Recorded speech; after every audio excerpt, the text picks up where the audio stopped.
In Jonah chapter 2, Jonah prays to the Lord from the belly of the great fish.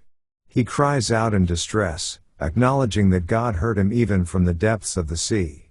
Jonah describes being cast into the deep, surrounded by the floods and engulfed by the waves, feeling as though he had been banished from God's sight. Yet, he expresses faith that he would once again look toward God's holy temple.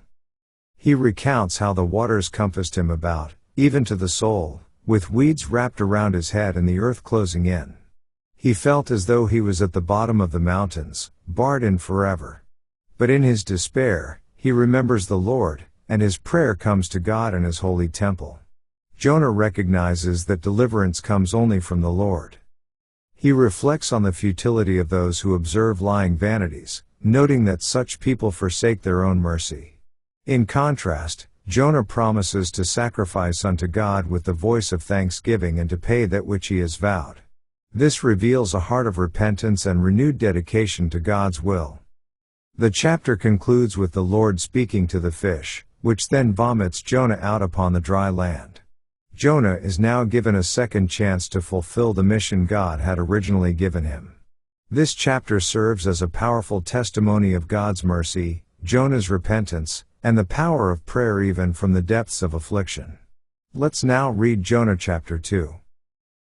Then Jonah prayed unto the Lord his God out of the fish's belly, and said, I cried by reason of mine affliction unto the Lord, and he heard me. Out of the belly of hell cried I, and thou heardest my voice. For thou hadst cast me into the deep, in the midst of the seas, and the floods compassed me about, all thy billows and thy waves passed over me. Then I said, I am cast out of thy sight, yet I will look again toward thy holy temple. The waters compassed me about, even to the soul, the depth closed me round about, the weeds were wrapped about my head. I went down to the bottoms of the mountains, the earth with her bars was about me forever, yet hast thou brought up my life from corruption, O Lord my God. When my soul fainted within me I remembered the Lord, and my prayer came in unto thee, into thine holy temple. They that observe lying vanities forsake their own mercy. But I will sacrifice unto thee with the voice of thanksgiving, I will pay that I have vowed. Salvation is of the Lord. And the Lord spake unto the fish, and it vomited out Jonah upon the dry land. This ends our reading of Jonah chapter 2.